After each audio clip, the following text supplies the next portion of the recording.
The Old Gorbeau House, Part 1.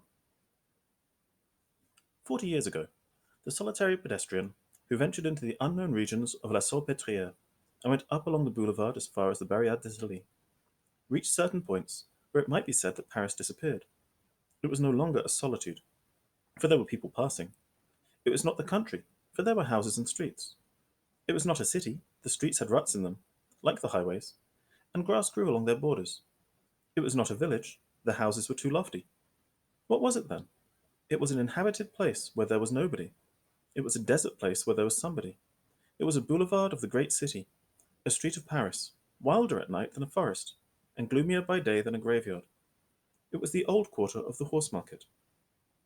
Our pedestrian, if he trusted himself beyond the four tumbling walls of this horse market, if willing to go even further than the Rue du Petit Banquier, leaving on his right a courtyard shut in by lofty walls, then a meadow studded with stacks of tanbark that looked like the gigantic beaver dams, then an enclosure half filled with lumber and piles of logs, sawdust and shavings, from the top of which a huge dog was baying, then a long, low, ruined wall, with small dark-coloured and decrepit grate in it, covered with moss, which was full of flowers in springtime. Then, in the loneliest spot, a frightful broken-down structure, on which could be read in large letters, "Post no bills." This bold promenader, we say, would reach the corner of the Rue de Vigne Saint Marcel, a latitude not much explored. There, near a manufactory, and between two garden walls, could be seen at the time of which we speak an old ruined dwelling that, at first sight, seemed as small as a cottage, yet was in reality as vast as a cathedral. It stood with its gable end toward the highway, and hence its apparent diminutiveness. Nearly the whole house was hidden. Only the door and one window could be seen. This old dwelling had but one story.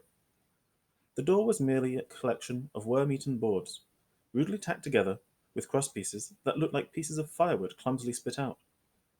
It opened directly on a steep staircase, with high steps covered with mud, plaster, and dust, and of the same breadth as the door, and which seemed from the street to rise perpendicularly like a ladder, and disappear in the shadow between the two walls. The window was broad and of considerable height, with large panes in the sashes, and provided with Venetian shutters. Only the panes had received a variety of wounds, which were at once concealed and made manifest by ingenious strips and bandages of paper, and the shutters were so broken and disjointed that they menaced the passers-by more than they shielded the occupants of the dwelling.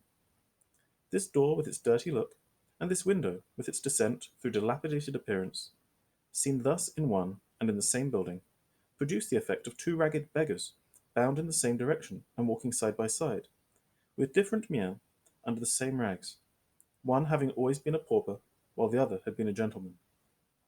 The staircase led up to a very spacious interior, which looked like a barn converted into a house.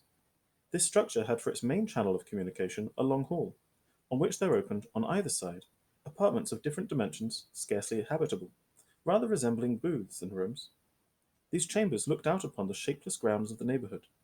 Altogether, it was dark and dull and dreary, even melancholy and sepulchral, and it was penetrated either by the dim, cold rays of the sun, or by icy draughts, according to the situation of the cracks in the roof or in the door. One interesting and picturesque peculiarity of this kind of tenement is the monstrous size of the spiders. The letter carriers called this house number 5052, but it was known in the quarter as Gorbeau House.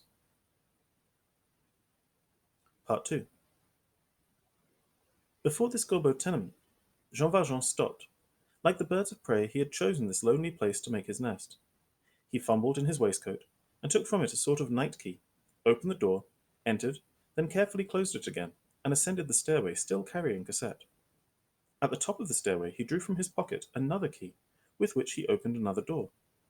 The chamber which he entered and closed again immediately was a sort of garret, rather spacious, furnished only with a mattress spread on the floor, a table, and a few chairs. A stove containing a fire, the coals of which were still visible, stood in one corner. The street lamp of the boulevard shed a dim light through this poor interior. At the further extremity there was a little room containing a cot bed. On this Jean Valjean laid the child, without waking her. He struck a light with a flint and steel, and lit a candle, which, like his tinder box, stood ready beforehand on the table. And, as he had done on the preceding evening, he began to gaze upon Cosette with a look of ecstasy, in which the expression of goodness and tenderness and almost to the verge of insanity. The little girl, with that tranquil confidence which belongs only to extreme strength or extreme weakness, had fallen asleep without knowing with whom she was, and continued to slumber without knowing where she was. Jean Valjean bent down and kissed the child's hand. 9 months before, he had kissed the hand of the mother, who had also just fallen asleep. The same mournful, pious, agonizing feeling now filled his heart. He knelt down by the bedside of Cosette. It was broad daylight, and yet the child slept on. A pale ray from the December sun struggled through the garret window, and traced upon the ceiling long streaks of light and shade. Suddenly a carrier's wagon, heavily laden, trundled over the cobblestones of the boulevard, and shook the old building like the rumbling of a tempest, jarring it from cellar to roof tree. "Yes, madame," cried Cosette, starting up out of deep sleep. "Here I am, here I am." And she threw herself from the bed, her eyelids still half closed with the weight of slumber, stretching out her hand toward the corner of the wall. "Oh, what shall I do? Where is my broom?" said she.